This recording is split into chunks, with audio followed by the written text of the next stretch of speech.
Hello दोस्तों, क्या हाल है। तारीख आज 10 जनवरी, दिन बुधवार हो गया, हिंदी तिथि चतुर्दशी। और आइए बात करते हैं आज के मुख्य समाचार में देश भर की तमाम बड़ी खबरों पर नजर डालते हैं। देखिए दोस्तों, एक तो आज विश्व हिंदी दिवस है। आप सभी को ढेर सारी हार्दिक शुभकामनाएं। हिंदी भाषा अनेकता में एकता को स्थापित करने की सूत्रधार मानी जाती है। इंटरनेशनल हिंदी डे यानी कि अंतर्राष्ट्रीय हिंदी दिवस मनाया जाता है हर साल 10 जनवरी को। और आज हिंदी को राष्ट्रभाषा बनाने के लिए भी संकल्प लिया जाएगा। उत्तराखंड में हर की पौड़ी पर अंतर्राष्ट्रीय हिंदी दिवस पर जुटेंगे विदेशों से आए कई हिंदी साहित्यकार भी। ऐसा भी प्लान बनाया गया है।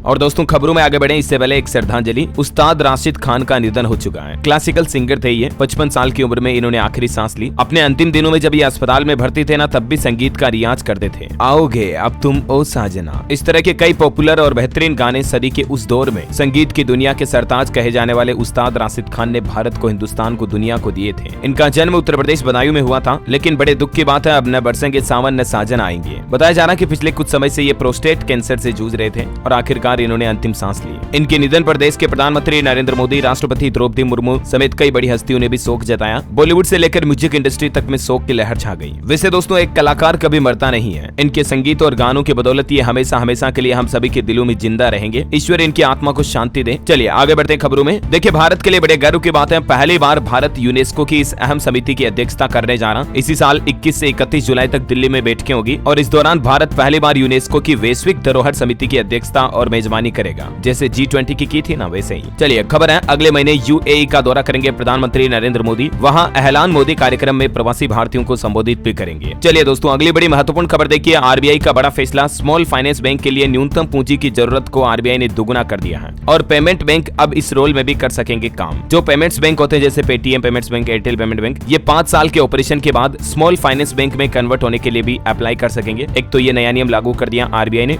और दूसरा नई गाइडलाइन में ये भी कहा गया कि स्वेच्छा से ये स्थानांतरित होने वाले व सहकारी बैंकों के पास अभी तक 100 करोड़ रुपए की पूंजी की जरूरत होती थी, जिसे कारोबार शुरू होने की तारीख से 5 साल के अंदर अंदर 200 करोड़ रुपए करना होगा। न्यूनतम पूंजी की जरूरत को सीधा दुगुना कर दिया। और भी इन नए नियमों के बारे में ज्यादा जानकारी आप देख सकते हैं स्क्रीन पर। और वैसे दोस्तों, बैंकों की बात हो ही रही तो आम ग्राहकों के लिए भी देखिए, हाल ही में नए साल के मौके पर ही SBI, HDFC, ICICI, Axis bank समेत कई सारे बैंकों ने क्रेडिट कार्ड को लेकर नए नियम जारी किए हैं। एक तो पेटीएम एसबीआई क्रेडिट कार्ड पर अब किराए से जुड़े ट्रांजेक्शन पर आपको कैशबैक सुविधा नहीं मिलेगी। इसके अलावा भी अन्य बैंकों की तरफ से जो क्रेडिट कार्ड के नियमों में बदलाव किया गया, जिनकी लिस्ट भी आप देख सकते हैं। एचडीएफसी, एसबीआई, एक्सिस और आईसीआईसीआई बैंक ने अपने अपने सीसी पर क्या बदलाव किए हैं। अच्छा, सरकारी कर्मचारियों के लिए भी एक स्पेशल क्रेडिट कार्ड लॉन्च किया गया है। इंडसइंड बैंक की तरफ से स्पेशल सम्मान रूपे क्रेडिट कार्ड हाल ही में जो स्पेशली गवर्नमेंट एम्प्लॉइज के लिए ही लॉन्च किया गया, जिसमें आम आदमी की तरह सरकारी कर्मचारियों के लिए विशेष फायदे रखे गए हैं। चलिए अगली बड़ी शानदार खबर देखिए। आत्मनिर्भर भारत को लेकर अनोखी मिसाल। 500 मीटर की रेंज से दुश्मन का होगा काम तमाम। डीआरडीओ ने लॉन्च की स्वदेशी असोल्ट राइफल, जिसका नाम रखा गया उग्रम। उग्रम से कांप जाएंगे दुश्मन। और सबसे बड़े गर्व की बात तो ये दोस्तों कि इस असोल्ट राइफल को पूरी तरह से भारत में बनाया गया, कंप्लीटली मेड इन इंडिया, जिसकी रेंज 500 मीटर तक है, यानी कि लगभग आधा किलोमीटर। समझ सकते हैं आप, 4 किलो से भी कम वजन है इसका। यानी अब इंडियन आर्मी के जवानों के हाथों में अब स्वदेशी हथियार और बढ़ेंगे। चलिए दोस्तों, अगली बड़ी खबर देखिए। पति पत्नी को लेकर दिल्ली हाईकोर्ट का अहम फैसला। अवैध संबंध के आरोपों के आधार पर पत्नी को भरण पोषण के लाभ से वंचित नहीं कर सकते हैं। हाल ही में एक ऐसे केस की सुनवाई करते हुए दिल्ली हाईकोर्ट ने अहम फैसला सुनाया कि अगर पति पत्नी शादी के बाद अलग रह रहे हैं तो किसी भी हालत में पति को पत्नी के लिए भरण पोषण भत्ता हर महीने देना ही पड़ेगा। ऐसा नहीं कि पति कह देगा कि वो तो घर से बाहर किसी और के साथ रिश्ते रखती है, इसलिए मैं भरण पोषण नहीं दूंगा। समझ रहे हो, ये मतलब दिल्ली हाईकोर्ट की तरफ से दिल्ली उच्च न्यायालय ने अहम फैसला सुनाया। चलिए अगला अपडेट देखिए। राष्ट्रपति द्रौपदी मुर्मू ने देश के 31 खिलाड़ियों और 8 प्रशिक्षकों को राष्ट्रीय खेल पुरस्कार से सम्मानित किया, जिसमें 26 खिलाड़ियों को तो अर्जुन अवार्ड दिया गया। 5 कोच को द्रोणाचार्य पुरस्कार भी मिला। क्रिकेट के क्षेत्र में शमी को, शूटिंग में ऐश्वर्य प्रताप अर्जुन अवार्डी रहे और सात्विक चिराग को खेल रत्न भी दिया गया। शमी का वर्ल्ड कप में शानदार प्रदर्शन रहा और यही वजह कि क्रिकेटर मोहम्मद शमी को भी अर्जुन अवार्ड दिया गया। सात्विक और चिराग, इन दोनों को मेजर ध्यानचंद खेल रत्न अवार्ड दिया गया। करंट अफेयर्स के हिसाब से इंपॉर्टेंट है तो ध्यान रखिएगा। अच्छा, कुछ और हाइलाइट्स आपको बता देता हूँ। देखिए आप, दिव्य कीर्ति सिंह ने राजस्थान का बढ़ाया मान। घुड़सवारी में अर्जुन अवार्ड पाने वाली पहली महिला बनी है देश की ये, जिन्हें राष्ट्रपति द्रौपदी मुर्मू ने अर्जुन अवार्ड प्रदान किया। और वहीं देखिए, पैरा तीरंदाज शीतल देवी को भी मिला अर्जुन अवार्ड। जम्मू कश्मीर का नाम रोशन किया इन्होंने। और हिमाचल की बेटी रितु नेगी को भी अर्जुन पुरस्कार से सम्मानित किया गया। हरियाणा के 3 खिलाड़ी बने अर्जुन अवार्डी। अंतिम, दीक्षा और सुनील को मुख्यमंत्री मनोहर लाल खट्टर ने भी बधाई दी। गोल्डन बहू रितु को भी मिला पुरस्कार, है ना। तो मेनी कांग्रेट्स देश के सभी प्लेयर्स को। चलिए अगली बड़ी चौंकाने वाली खबर देखिए दोस्तों। अगर आप भी प्लास्टिक की बोतल से पानी पीते हैं तो जरा सावधान हो जाइए। पानी के साथ साथ आपके शरीर में भी प्लास्टिक जा रही है। 1 लीटर पानी में 2 लाख से भी ज्यादा बारीक बारीक महीन प्लास्टिक के टुकड़े सामने आए। ह्यूमन बॉडी के लिए नैनो प्लास्टिक माइक्रो प्लास्टिक की तुलना में ज्यादा खतरनाक होती है और ये जो प्लास्टिक की बोतल से अपन पानी पीते हैं ना दोस्तों, दिखते तो नहीं है कि इसमें प्लास्टिक के कण मिले हुए हैं, लेकिन जब इस पानी का सूक्ष्मदर्शी से यानी कि माइक्रोस्कोप से वैज्ञानिकों ने टेस्ट किया तो बड़ा हैरान करने वाला खुलासा सामने आया। General proceedings of the national academy of sciences में सोमवार को प्रकाशित एक स्टडी में बताया गया कि बोतल बंद पानी में नैनो प्लास्टिक मौजूद पाया गया, और वो भी 1 लीटर पानी में करीब 2,40,000 अंश नैनो प्लास्टिक के पाए गए। जो अपन 10, 20, 25 रुपए की पानी की बोतल पीते हैं ना, जैसे बिस्लेरी, आरओ के पानी की बोतल, वो भी नुकसान करने वाली ही होती है। इसलिए जितना हो सके बोतल बंद पानी से दूर रहें तो बेहतर है, क्योंकि ये प्लास्टिक के कण हमारे शरीर में खून में प्रवेश करते हैं, जिससे ब्लड जाम हो सकता है। चलिए, व्हाट्सएप अगर आप चलाते हैं दोस्तों तो अगली बड़ी अच्छी खबर आ रही है। व्हाट्सएप में जल्द ही मिलेगा theme feature. Users sky blue, white, pink और लेवेंडर कलर में चेंज कर सकेंगे अपने मोबाइल ऐप का इंटरफेस। मतलब व्हाट्सएप में अब आप कस्टमाइजेबल थीम चेंज कर पाएंगे। जल्दी आपको ये नया अपडेट मिलेगा। अच्छा, इसके अलावा कंपनी व्हाट्सएप में एक और अपडेट ये भी लेकर आ रही है, जिसमें आप वीडियो कॉल करते दौरान अपना मनपसंद म्यूजिक भी सामने वाले बंदे के साथ शेयर कर पाएंगे। ओके, और ऑटो इंडस्ट्री से खबर देखिए आप, किया सोनेट फेसलिफ्ट 12 जनवरी को लॉन्च होगी। इसमें आपको 360 डिग्री कैमरा मिलेगा, एडास जैसे सारे सेफ्टी फीचर्स मिलेंगे। टाटा नेक्सॉन से इसकी टक्कर होगी। देखते हैं प्राइस कितनी रखती है कंपनी। बहरहाल मार्केट से एक और बड़ी खबर देखिए, 42,768 करोड़ का निवेश करेगा अडानी ग्रुप। तमिलनाडु में इस निवेश की घोषणा के बाद अडानी के 6 शेयरों में तेजी देखी गई। और बड़ी खबर है, हवाई यात्रियों को बड़ा झटका। इंडिगो की फ्लाइट से यात्रा करना वापस महंगा होगा। फ्रंट विंडो सीट के लिए अब आपको 2,000 रुपए ज्यादा देने पड़ेंगे। अभी हाल ही में आपको पता होगा, फ्यूल सस्ता होने के चलते कुछ एयरलाइंस कंपनियों ने टिकट किराया घटाया था, लेकिन इंडिगो ने फ्रंट विंडो सीट के लिए 2,000 रुपए एक्स्ट्रा चार्ज लगा दिया है ना। और अगली बड़ी खबर है, देश के प्रधानमंत्री नरेंद्र मोदी ने गुजरात शिखर सम्मेलन से पहले गुजरात अहमदाबाद में यूएई के राष्ट्रपति के साथ रोड शो भी किया। गुजरात में वाइब्रेंट गुजरात ग्लोबल समिट 2024 का उद्घाटन किया पीएम ने। यूएई प्रेसिडेंट को रिसीव करने एयरपोर्ट पहुंचे पीएम मोदी। 3 किलोमीटर लंबा रोड शो हुआ, जिसकी तस्वीरें भी आप देख सकते हैं। और इस रोड शो के बाद पीएम मोदी और यूएई राष्ट्रपति के बीच द्विपक्षीय बैठक भी हुई, जिसमें कई एमओयू पर हस्ताक्षर किए गए। बताया जा रहा है कि भारत और ओमान के बीच जल्द ही कुछ और फ्री ट्रेड एग्रीमेंट भी साइन हो सकते हैं। 16 जनवरी को दोनों देशों के बीच अगले दौर की बातचीत होगी। और वहीं भारत मालदीव को लेकर जो हाल ही में आपको पता होगा मसला बना था, मालदीव के कुछ मंत्रियों ने भारत और पीएम की आलोचना की थी। तो उसके बाद अब खबर आ रही कि लक्षद्वीप में एयरपोर्ट बनाने की तैयारी हो रही है। मतलब आपको पता होगा, लोग अक्सर मालदीव घूमने के लिए जाते हैं ना, तो सरकार अब नया प्लान कर रही है, लक्षद्वीप को भी मालदीव की तरह पर्यटन क्षेत्र के रूप में विकसित किया जाएगा। और यहाँ एयरपोर्ट बनाने के बाद सेना के विमान भी ऑपरेट होंगे। पीएम के दौरे के बाद एक्शन तेज हुआ। और खबर है, मालदीव में राष्ट्रपति मुइज्जू के खिलाफ अविश्वास प्रस्ताव की मांग भी बढ़ गई है। विपक्ष ने कहा कि भारत से रिश्ते सुधारे सरकार। मुइज्जू बोले कि हमारे यहाँ ज्यादा टूरिस्ट भेजे चीन। भारत से विवाद के बाद अब चीन के आगे हाथ फैलाए हैं मालदीव सरकार ने, और चीन से ज्यादा टूरिस्ट उनके यहाँ भेजने का आग्रह भी किया। देखिए जरा, खबर तो ये भी दोस्तों कि भारत आना चाहते थे मालदीव के राष्ट्रपति हाल ही में, लेकिन फिर उन्होंने मन बदल लिया। अब मदद के लिए चीन के आगे हाथ फैलाने को मजबूर हो रहे हैं। चलिए अगली बड़ी शानदार खबर देखिए दोस्तों, राम मंदिर में लगा सोने का पहला दरवाजा, और इसकी खूबसूरत तस्वीर भी सामने आई। मैं आपको बताना चाहूंगा, ये देखिए जरा, राम मंदिर के गोल्डन डोर की तस्वीर है। ये दरवाजा जो आप देख पा रहे होंगे, ये पूरी तरह से सोने का है। राम मंदिर में सोने के दरवाजे की पहली फोटो सामने आई, और बताया जा रहा है कि 3 दिन में 13 और दरवाजे लगेंगे, यानी कि टोटल 14 दरवाजे तो सोने के होंगे। और राम मंदिर के 42 दरवाजों पर 100 किलो से भी ज्यादा की सोने की परत चढ़ाई जाएगी। बाकी गर्भगृह समेत भूतल के 14 दरवाजे सोने के लगाए जा रहे हैं, जिन पर हाथी, कल, स्वागत करती देवांगना की तस्वीरें भी उकेरी गई है ना। और वहीं देखिए दोस्तों, राम मंदिर के प्राण प्रतिष्ठा उद्घाटन से पहले उत्तर प्रदेश के मुख्यमंत्री योगी आदित्यनाथ ने भी बड़ा फैसला लिया। 22 तारीख को बंद रहेंगे स्कूल कॉलेज, नहीं होगी शराब की बिक्री भी। रामलला की प्राण प्रतिष्ठा पर सार्वजनिक अवकाश की घोषणा कर दी है सीएम योगी ने यूपी में। इस दिन सभी स्कूल कॉलेज तो बंद रहेंगे, शराब की दुकानें भी नहीं खुलेगी। सीएम योगी बोले कि पूरा देश राममय होगा, आतिशबाजी की तैयारी करें। और वहीं देखिए, नेपाल से अयोध्या आएंगे 21,000 पंडित। सरयू की रेती पर 12 दिन चलेगा राम नाम का महायज्ञ। 1008 नर्मदेश्वर शिवलिंग की भी स्थापना की जाएगी। ये भी राम मंदिर प्राण प्रतिष्ठा से पहले तैयारियां जोरों शोरों पर चल रही है, देख सकते हैं आप तस्वीरें। और खबर है दोस्तों, श्री राम प्राण प्रतिष्ठा महोत्सव के लिए बिजनेस लीडर्स भी तैयार हैं।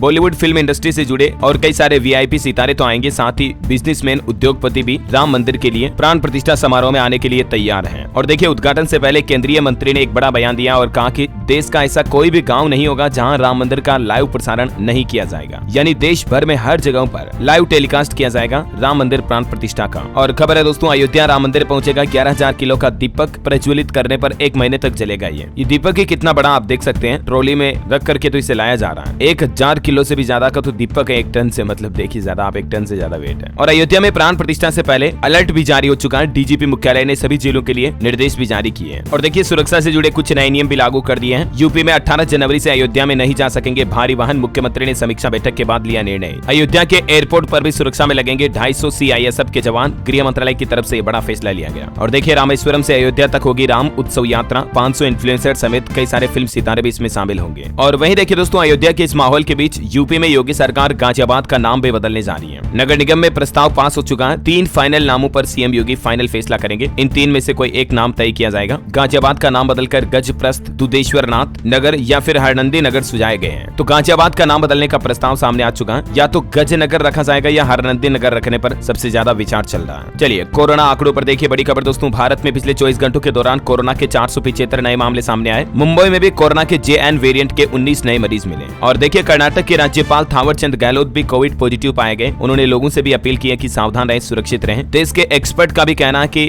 JN वेरिएंट का बढ़ता संक्रमण खतरे की घंटी है। डरे नहीं, लेकिन एहतियात और प्रोटोकॉल बरतना बहुत जरूरी है। कोरोना के इस JN वेरिएंट के चलते एक मरीज से 20 लोगों को संक्रमण होने का खतरा रहता है। ये एक एवरेज औसत अनुमान है। और वैसे दोस्तों कोरोना ने अभी तक कितने रूप बदल लिए, यानी कोविड के कुल कितने वेरिएंट सामने आ चुके हैं हमारे पास, अल्फा, गामा, ओमिक्रॉन वगैरह समेत, ये देख सकते हैं आप, डेटा भी है। छत्तीसगढ़ में भी देखिए 11 दिन में 3 कोरोना मरीजों की मौत हुई। रायपुर में इलाज के दौरान 2 और दम तोड़े। 125 एक्टिव केस चल रहे हैं अभी कोरोना के। चलिए अगली खबर है। हाल ही में हरियाणा के गुरुग्राम में आपको पता होगा मॉडल दिव्या पाहुजा की होटल में हत्या कर दी जाती है। तो इस पर अब CBI जांच की मांग की जा रही है। इसकी बहन बोली कि जो सबूत घटना के वक्त लेने थे पुलिस आज ले रही है। 7 दिन बाद एप्पल ID मांगी गई। अच्छा, कुछ अंतर्राष्ट्रीय न्यूज के बड़े फैसले देखिए दोस्तों। साउथ कोरिया में 110 साल बाद डॉग मीट यानी कि कुत्ते के मांस पर बैन लग चुका है। इस कानून के पक्ष में 100% सांसदों ने वोट दिए। 2027 से लागू होगा कंप्लीट बैन, यानी साउथ कोरिया में अब कुत्ते के मांस नहीं बिक सकेंगे, नहीं खा सकेंगे। काफी समय से इसकी मांग भी चल रही थी। और वहीं देखिए एक और इंटरनेशनल न्यूज, दुनिया के पहले गे PM बने गैब्रियल अटल। ये फ्रांस के सबसे युवा प्रधानमंत्री के रूप में कार्यभार भी संभालने जा रहे हैं। और इनकी अनोखी बात यह है कि ये गे हैं, समलैंगिक हैं और अब तक के सबसे कम उम्र के प्रधानमंत्री भी हैं। 34 साल मात्र उम्र। ये पहले शिक्षा मंत्री थे, अब ये फ्रांस के प्रधानमंत्री बनने जा रहे सीधे। चलिए निवेशकों के लिए बड़ी खबर देखिए। IBL फाइनेंस IPO और ज्योति CNC ऑटोमेशन का IPO खुल चुका है। अगर आप पैसों का निवेश करना चाहते हैं तो 11 जनवरी तक इन IPOs में निवेश कर सकते हैं। ज्योति CNC IPO की कुछ तारीखें भी आप देख सकते हैं और इस कंपनी के फाइनेंशियल डिटेल भी देख लीजिएगा। और दोस्तों अभी तो मैं आपको कुछ और महत्वपूर्ण और काम की खबरें बताऊंगा, लेकिन फिलहाल आज के मौसम समाचार पर नजर डाल लेते हैं। और एक छोटी सी रिक्वेस्ट आपसे ये भी है कि अगर आपने DLS न्यूज चैनल को अभी तक भी सब्सक्राइब नहीं कर रखा ना, तो सब्सक्राइब करके बेल आइकन दबा देना और इस वीडियो पर एक छोटा सा प्यार भरा लाइक भी कर दीजिएगा। अरे यार भूल गया, लाइक करने की तो बोलना ही नहीं था। आपका मन करेगा तो आप खुद ही कर दोगे, मुझे पता है। बहरहाल चलिए आगे बढ़ते हैं। मौसम समाचार में देखिए आप, जम्मू कश्मीर में टेम्परेचर 0 से नीचे आ गया, शीतलहर जारी है। हिमाचल में बर्फबारी का माहौल है। मध्य प्रदेश के 9, पंजाब के 12 और हरियाणा के 13 जिलों में बारिश की चेतावनी है। MP भोपाल में रात में हल्की बारिश का अनुमान। सुबह छाया सीजन का सबसे घना कोहरा। राजस्थान में सीजन की पहली मावट हुई। जोधपुर, जैसलमेर, बीकानेर कई जिलों में घना कोहरा छाया हुआ। आज भी राजस्थान के 14 जिलों में बारिश का अलर्ट है। छत्तीसगढ़ में 11 तारीख से फिर बढ़ेगी ठंड। सरगुजा, बिलासपुर संभाग में बारिश के आसार है। उत्तर प्रदेश में देखिए दोस्तों, लखनऊ, कानपुर में बारिश की संभावना। 33 शहरों में अलर्ट है। ओला गिरने की भी चेतावनी, यानी कि ओले गिर सकते हैं तो सावधान रहिएगा आप। 60 जिलों में कोहरे का भी अलर्ट है। बिहार के 33 जिलों में घने कोहरे का अलर्ट। ठंड से अभी लोगों को राहत नहीं मिलेगी। 12 जनवरी के बाद कुछ और जिलों में कोल्ड डे के हालात बनेंगे। हरियाणा में भी हवा के रुख से मौसम बदला, बारिश के आसार बने। रात में तापमान में और गिरावट देखी गई। झारखंड में कोहरे का येलो अलर्ट है अभी और बढ़ेगी ठंड। 10 तारीख को बादल छाएंगे, कुछ जगहों पर बारिश की भी संभावना है। और स्काईमेड वेदर की रिपोर्ट के मुताबिक अगले 24 घंटों के दौरान मौसम की संभावित गतिविधियां क्या रह सकती है दोस्तों, जिसकी जानकारी भी आप देख सकते हैं स्क्रीन पर, है ना। और चलिए सराफा बाजार पर नजर डालें तो देखिए सोना 63,200 रुपए प्रति 10 ग्राम पर स्थिर रहा। चांदी 450 रुपए उछली है। दिल्ली सराफा बाजार में सोने के रेट में कोई बदलाव नहीं हुआ, जो मैंने आपको कल बताया वही है। और चांदी 450 रुपए की बढ़त के साथ 76,750 रुपए प्रति किलोग्राम पहुंच गई है। ओके, और चलिए आगे बढ़ते हैं खबरों में दोस्तों। देखिए कुछ नए नियम, बड़े अपडेट। अब शहर में जिसकी ज्यादा आबादी होगी उसे मिलेगा आरक्षण। नियमावली को झारखंड की हेमंत सोरेन सरकार की कैबिनेट से मंजूरी मिल चुकी है। झारखंड में मतलब आरक्षण को लेकर यह नया नियम लागू कर दिया है। नगर निकायों के चुनाव में चक्रानुक्रम पद्धति से आरक्षण के सिद्धांत को समाप्त कर दिया झारखंड सरकार ने। और अब आबादी के हिसाब से रिजर्वेशन आरक्षण दिया जाएगा।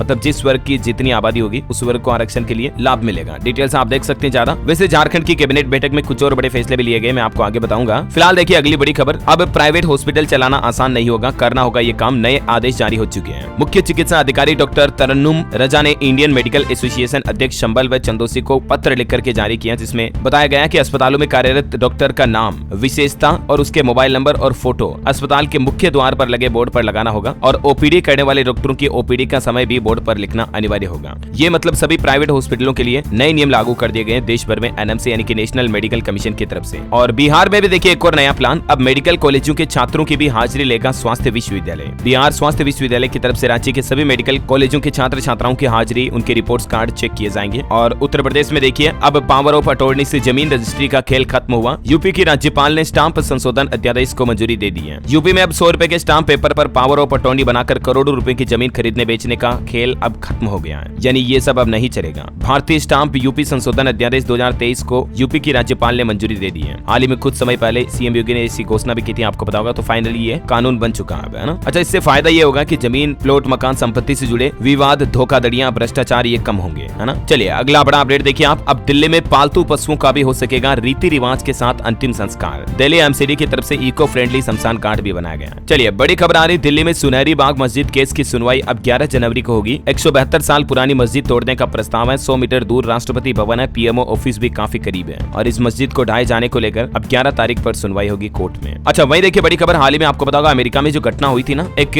एरोप्लेन का चलता हुआ गेट खुल गया था, तो उसमें एक पैसेंजर का आईफोन नीचे गिर जाता है। तो अब उसके आईफोन को लेकर खबर आ रही कि 16,000 फीट से गिरा आईफोन सही सलामत मिल गया। अलास्का एयरलाइंस के प्लेन से गिरा था और इसी का गेट भी टूटा था। अब कंपनी ने क्या, एप्पल कंपनी को तो मौका चाहिए। अब इस खबर के सामने आने के बाद मार्केटिंग का इस्तेमाल करने लगी कंपनी। वैसे क्या सच में आईफोन इतना स्ट्रॉन्ग होता है क्या? मतलब 16,000 फीट की ऊंचाई किसे कहते हैं यार? उससे नीचे गिरने के बावजूद भी कुछ नहीं बिगड़ा फोन का। थोड़ा सा अविश्वसनीय लगता, मतलब फेंकने जैसी बात है। बहरहाल सच्चाई तो भगवान जाने। वैसे एप्पल कंपनी को देश के प्रधानमंत्री नरेंद्र मोदी की स्कीम अच्छी रास आई है। 1 लाख करोड़ के आईफोन बना डाले, जो सरकार की तरफ से PLI स्कीम लॉन्च की गई ना भारत में, उसके तहत एप्पल ने मेड इन इंडिया के 1 लाख करोड़ के मोबाइल फोन बना दिए सिर्फ 2023 में। Amazing right. चलिए बड़ी अच्छी खुशखबरी देखिए अगली। हिमाचल प्रदेश में रिटायर्ड कर्मचारियों को सीएम सुक्खू सरकार ने तोहफा दिया। अब 500 नहीं बल्कि 15,000 रुपए प्रति महीना पेंशन मिलेगी। हिमाचल में 1,20,000 कर्मचारियों को GPF नंबर भी अलॉट कर दिए सरकार ने और ये नया पेंशन सिस्टम भी लागू कर दिया। NPS में रहते हुए इतने दिन कर्मचारियों को 150 से लेकर 500 रुपए प्रति महीना पेंशन मिल रही थी, लेकिन अब 800 से ज्यादा सेवानिवृत्त कर्मचारियों को मासिक 15,000 रुपए पेंशन मिलने लगी है। और वहीं खबर देखिए आप, उत्तराखंड में सड़क हादसों पर लगेगी लगाम। मुख्यमंत्री पुष्कर सिंह धामी ने सड़क सुरक्षा परिषद की बैठक में अधिकारियों को कई निर्देश भी दिए। खबर है झारखंड के हेमंत सोरेन कैबिनेट के कुछ और बड़े फैसले देखिए आप। केंद्रीय एजेंसी के समन पर सीधे हाजिर नहीं होंगे अधिकारी। जी हाँ दोस्तों, मतलब झारखंड में अब ED और CBI जैसी जांच एजेंसियां किसी को सीधे समन नहीं दे सकेगी। झारखंड सरकार की तरफ से यह नया नियम जारी कर दिया। पहले नोटिस जारी करके उनसे पूछताछ करनी होगी, उसके बाद उनके लिए समन जारी किया जाएगा। सरकार की अनुमति के बिना अधिकारी नहीं दे सकेंगे जांच एजेंसियों के समन का जवाब भी। तो ये कुछ झारखंड सरकार ने बड़े फैसले लिए हैं। अच्छा, ये कल खबर आई थी दोस्तों, कर्नाटक के चित्रदुर्ग से एक बहुत ही सनसनीखेज मामला सामने आया था। आपको पता भी होगा, शायद खबरों में आपने देखा भी होगा। कलयुग की दास्तान देखिए जरा। एक माँ अपने ही 4 साल के बेटे को गोवा में ले जाकर उसकी निर्मम तरीके से जान ले लेती है। अच्छा, ये जो महिला दोस्तों, ये भी कोई आम महिला नहीं है। सूचना सेठ इसका नाम है। ये एक आर्टिफिशियल इंटेलिजेंस कंपनी की CEO है और सिर्फ इतना ही नहीं बल्कि ये 100 प्रतिभाशाली महिलाओं की लिस्ट में भी शामिल हो चुकी है। ये अपने पति से नफरत करती थी और इसका पति इसके बेटे से मिलने आया करता था। कोर्ट के बाद इन दोनों के बीच तलाक हो गया था। तो पति से मतलब बदला लेने के लिए देखिए अपनी ही कोख से जन्मे 4 साल के बेटे को आखिर कितनी बेरहमी से मार दिया यार। एक माँ ऐसा कैसे कर सकती है? ये तो कलयुग का निशान है। वो तो होटल स्टाफ को पता चला कि ये जब गोवा में होटल में गई थी ना रहने के लिए, तब साथ में बच्चा था और जब बाहर आई तब एक सूटकेस में बच्चे को भर करके ले आई। होटल स्टाफ ने पूछा भी कि आपके साथ जो बच्चा था वो कहाँ गया? तो इसने बहाना बना दिया कि मैंने तो रिश्तेदार के पास भेज दिया, लेकिन पाप कभी छुपता नहीं है। बहरहाल क्या कहना चाहेंगे दोस्तों आप ऐसे लोगों के बारे में? कमेंट में अपनी प्रतिक्रिया जरूर दीजिएगा। वैसे जनरली मैं आपको ऐसी खबरें बताता नहीं हूँ, लेकिन इस खबर को देखने के बाद तो दिल दहल गया यार सच में। चलिए अगली खबर देखिए दोस्तों। स्विच ऑफ करते ही सामने से गायब हो जाएगी टीवी। LG ने ट्रांसपेरेंट स्मार्ट टीवी पेश की है। मतलब लिटरली बिल्कुल टीवी आर पार देख पाएंगे टीवी के आप। ट्रांसपेरेंट ग्लास वाली टीवी है ये। LG ने अमेरिका के लास वेगास में टेक्नोलॉजी के एक इवेंट में ये नई टीवी पेश की है। और खबर देखिए ऑटो इंडस्ट्री से रिपोर्ट आ रही कि 2023 में देश भर में लगभग 2.5 करोड़ से भी ज्यादा गाड़ियां बिकी। ये 2022 से 11% ज्यादा रही। और बड़ी खबर है पंजाब के होशियारपुर में आज देश के परिवहन मंत्री नितिन गडकरी 1553 करोड़ की सौगात देंगे। यहाँ फगवाड़ा होशियारपुर मार्ग बनेगा 4 लेन। वैसे रोड डेवलपमेंट विकास को लेकर एक और अच्छी खबर है। मध्य प्रदेश उज्जैन इंदौर का सफर भी अब मात्र 45 से 50 मिनट में पूरा हो सकेगा, क्योंकि इन दोनों जिलों के बीच भी 6 लेन हाईवे बनने जा रहा है। MP की अगली कैबिनेट बैठक में इसको मंजूरी मिल सकती है। और वैसे मध्य प्रदेश कैबिनेट बैठक की बात हो रही तो बैठक होनी थी, लेकिन फिलहाल टल चुकी है। अब 15 जनवरी को उज्जैन में बैठक हो सकती है। सिंहस्थ 2028 की तैयारी ACS करेंगे 2 संभाग आयुक्त और 8 कलेक्टर के साथ VC भी शामिल होंगे इस कैबिनेट बैठक में। और वहीं खबर है दोस्तों मध्य प्रदेश में 60 साल की उम्र के बाद मिलेगा पेंशन का लाभ। मजदूरों को लेकर भी मध्य प्रदेश की मोहन यादव सरकार बड़ा ऐलान करने की तैयारी में है। चलिए बड़ी खबर देखिए। प्रधानमंत्री नरेंद्र मोदी लॉन्च करेंगे PM जन मन योजना। गृह मंत्री अमित शाह बोले कि 39,000 करोड़ रुपए इस योजना का बजट होगा। इसका मकसद करते हैं विलुप्त होती आदिवासी प्रजातियों का उत्थान किया जाएगा। कुल मिलाकर के इस योजना के जरिए जो हमारे देश के आदिवासी इलाकों में कबीले में लोग बाग रहते हैं अभी भी जो जंगलों में, उन प्रजातियों का विकास किया जाएगा, उन्हें आधुनिक सुविधाएं दी जाएगी, है ना। और चलिए अगली खबर देखिए आप। हर 72 घंटे में टाटा खोलेगा एक नई कॉफी शॉप। स्टारबक्स के साथ मिलकर एक पार्टनरशिप की है टाटा कंपनी ने। और बड़ी खबर है, ब्लैक होल समेत ब्रह्मांड के रहस्यों से पर्दा उठेगा। चीन ने लॉन्च किया कमल के आकार का सैटेलाइट। चलिए अगली बड़ी खबर है, राजस्थान के हेल्थ मिनिस्टर बोले कि डॉक्टर अगर टाइम पर नहीं आए तो उन्हें हॉस्पिटलों से सस्पेंड किया जाएगा। ड्यूटी के दौरान प्राइवेट प्रैक्टिस की तो भी एक्शन होगा। खबर है, राजस्थान में फैक्ट चेकर्स के लिए भी नई कार्यशाला का शुभारंभ हो चुका है। न्यूज रूम में आर्टिफिशियल इंटेलिजेंस के उपयोग और तकनीक की जानकारी दी जाएगी। अच्छा, और वहीं दोस्तों हिट एंड रन मामले पर फिर से बड़ी खबर आ रही है कि छत्तीसगढ़ में 65,000 बस और ट्रक ड्राइवर्स आज से वापस हड़ताल करेंगे। ये बोले कि सरकार ने ट्रांसपोर्टर से बात की, हमसे नहीं। सरकार हिट एंड रन कानून को वापस ले तभी हम तो हड़ताल रोकेंगे। अच्छा, और सिर्फ छत्तीसगढ़ में ही नहीं, देखिए कई राज्यों में आप, पंजाब में भी फिर से दोबारा बढ़ सकती है पेट्रोल की किल्लत, क्योंकि हिट एंड रन एक्ट के खिलाफ ट्रक यूनियन फिर से तेज प्रदर्शन करेगी। राज्य उप समिति के साथ बैठक भी बेनतीजा रही। झारखंड में भी हिट एंड रन कानून पर पलामू में उग्र प्रदर्शन देखा गया। बीजेपी विधायक और पूर्व सांसद की गाड़ी के शीशे भी तोड़ दिए, थाने में चिपकर दोनों ने जान बचाई। अभी भी मतलब ट्रक बस ड्राइवर जो है हिट एंड रन कानून को लेकर संतुष्ट नहीं है। सरकार से वापस कानून लेने की इनकी मुख्य मांग है। चलिए खबर है, छत्तीसगढ़ में मुख्यमंत्री के अब होंगे 2 सचिव। आईएएस बसव राजू को मिली जिम्मेदारी, खाद्य नगरीय प्रशासन का अतिरिक्त भार भी सौंपा गया। वहीं छत्तीसगढ़ में मुख्यमंत्री विष्णुदेव साय कैबिनेट की अब हर बुधवार को बैठक होगी। सभी मंत्रियों को बुलाया गया है रायपुर। मोदी की गारंटी पर भी फैसले लिए जाएंगे। और बड़ी खबर है, आज बरेली व शाहजहांपुर में रहेंगे उत्तर प्रदेश के मुख्यमंत्री योगी आदित्यनाथ। यहाँ कई राइफल क्लब समेत नई परियोजनाओं को सौगात देंगे, मतलब उद्घाटन करेंगे और लाभार्थियों से बातचीत भी करेंगे। खबर है, 5 भाषाओं में रिलीज होगी फिल्म महादेव का गोरखपुर महोत्सव में लॉन्च होगा फिल्म का टीजर। रवि किशन की पहली पेन इंडियन भोजपुरी फिल्म होगी। और बड़ी खबर है, बिहार को आईटी हब बनाने के लिए स्टार्टअप पॉलिसी भी सामने आ चुकी है। मंत्री इजराइल मंसूरी बोले युवाओं को रोजगार के नए अवसर मिलेंगे इस नई आईटी पॉलिसी से, मतलब स्टार्टअप पॉलिसी से। और खबर देखिए आप, यूपी में विकास नगर समेत कई इलाकों में अब नहीं आएगी बिजली। मरम्मत के काम की वजह से 10 जनवरी को सुबह 10 से शाम 5 बजे तक आज बिजली कटौती देखने को मिलेगी प्रदेश की राजधानी लखनऊ के अधिकतर इलाकों में, है ना। और खबर देखिए आप, 40 जोड़ी एक्सप्रेस ट्रेनों का ठहराव हो गया। श्री गुरु गोविंद सिंह जी महाराज का 357वां प्रकाश पर्व मनाने के उपलक्ष्य में सिख श्रद्धालुओं को रेलवे ने यह तोहफा दिया। 9 से लेकर 23 जनवरी तक रेलों का ये ठहराव रहेगा अलग अलग जगहों पर। और खबर है, बिहार में नव चयनित शिक्षकों का बायोमेट्रिक सत्यापन भी शुरू हुआ। शिक्षा विभाग ने शिकायत मिलने पर सख्ती की थी। अब 9 से 5 बजे तक विद्यालय में रुकना अनिवार्य होगा। बड़ी खबर है, हरियाणा के मुख्यमंत्री ने सीएम विंडो की शिकायत पर बड़ा एक्शन लेते हुए यूएलबी भिवानी कार्यकारी अधिकारी को सस्पेंड भी कर दिया। प्लॉट अलॉटमेंट लेटर जारी न करने पर कार्रवाई की। वहीं हरियाणा में पुलिस भर्ती मापदंड में तीसरी बार संशोधन किया गया। 94.5 नंबर का होगा रिटेन। सामाजिक आर्थिक मानदंड के 2.5 अंक अलग से मिलेंगे। 20% सवाल प्रदेश से जुड़े होंगे। और भी ज्यादा जानकारी आप हरियाणा पुलिस पोर्टल के ऊपर सिलेबस में चेक कर लीजिएगा। और खबर दोस्तों, हरियाणा में निकलेगी खेल सशक्तिकरण यात्रा भी। रोहतक से 16 तारीख को होगी शुरुआत। हरियाणा हिसार में पटवारी कानूनगों का धरना भी जारी है। मांगों को लेकर सरकार के खिलाफ नारेबाजी भी की। हरियाणा में राशन कार्ड धारक भी डिपो धारक जो हड़ताल पर गए, इसके चलते राशन कार्ड धारकों को राशन मिलने में दिक्कत आ रही है। चलिए खबर है, पंजाब में इस बार गणतंत्र दिवस में 9 झांकियां निकलेगी। दिल्ली से रिजेक्ट हुई झांकियों को भी पंजाब सरकार दिखाएगी। लोकसभा चुनाव तक हर गांव में जाने की तैयारी की जा रही है। और देखिए दोस्तों, उत्तराखंड आवास विकास परिषद बोर्ड की बैठक हुई। प्रधानमंत्री आवास योजना के तहत विकासकों को प्रशासनिक शुल्क में 4,000 रुपए की छूट भी दी गई। चलिए कुछ एजुकेशनल खबरें देखिए आप। मध्य प्रदेश में तीसरी, चौथी, छठी और 7वीं क्लास की परीक्षाओं के लिए भी डेट घोषित हो चुकी है। 27 फरवरी से शुरू होंगे एग्जाम। और देखिए नीट पीजी को लेकर खबर है कि 3 मार्च को नहीं बल्कि अब जुलाई में इस तारीख को होगी नीट पीजी की परीक्षा। 7 जुलाई को रखा गया है ये एग्जाम को, ठीक है। और सरकारी नौकरी पर अच्छी खबर है, रेलवे में अप्रेंटिस के 1646 पदों पर भर्ती निकली हुई है। 10वीं पास को भी मौका होगा। 10 जनवरी से इसमें आप आवेदन कर पाएंगे। जो 10 फरवरी लास्ट डेट है तब तक आप अप्लाई कर सकते हैं rrcjaipur.in पोर्टल पर जाकर के, है ना। चलिए कुछ नए मोबाइल फोन लॉन्चिंग पर अपडेट देखिए आप। लॉन्च हुआ मोटो G34 5G स्मार्टफोन, कीमत मात्र 10,999। और नई गाड़ी लॉन्चिंग पर भी अपडेट है। न्यू जनरेशन हुंडई क्रेटा का डिजाइन स्केच जारी किया कंपनी ने। 16 जनवरी को ये लॉन्च होगी। मिड साइज एसयूवी में आपको ADAS समेत 70+ सेफ्टी फीचर मिलेंगे। रेनॉल्ट ने भी क्विड, ट्राइबर और काइगर का अपडेटेड वर्जन लॉन्च कर दिया। तीनों कारों में अब आपको एडवांस सेफ्टी फीचर मिलेंगे। 2027 तक रेनॉल्ट कंपनी 5 नई गाड़ियां भी भारतीय बाजार में लॉन्च करेगी। और बॉलीवुड से खबर है, 22 फरवरी को होगी जैकी भगनानी और रुकुल प्रीत की शादी। प्राइवेट सेरेमनी में होगी नो फोन पॉलिसी। गोवा में लेंगे 7 फेरे। और अंत में आज के राशिफल पर नजर डालें दोस्तों, तो देखिए आप। कर्क राशि वालों को नौकरी में तरक्की मिलने के योग है। कुंभ राशि के लोगों को महत्वपूर्ण जिम्मेदारी मिलेगी। सिंह राशि के लोगों के प्रयत्न सफल होंगे। धनु राशि के लोग नकारात्मक विचारों से बचे तो लाभ होगा। अच्छा, आज आपसे कोई माइंड क्विज क्वेश्चन भी नहीं पूछने वाला हूँ। बस दोस्तों आप मुझे कमेंट करके बताइए कि आप भारत में कौन से राज्य में रहते हैं, ताकि मैं आपके राज्य के समाचार भी आपके मोबाइल तक पहुंचा पाऊंगा। और बाकी इस वीडियो को लाइक और शेयर करना। DLS न्यूज चैनल को सब्सक्राइब करके बेल आइकन जरूर दबा देना। रोजाना ऐसे इन्फॉर्मेटिव काम की खबरें देखते रहने के लिए। जय हिंद, जय भारत, वंदे मातरम।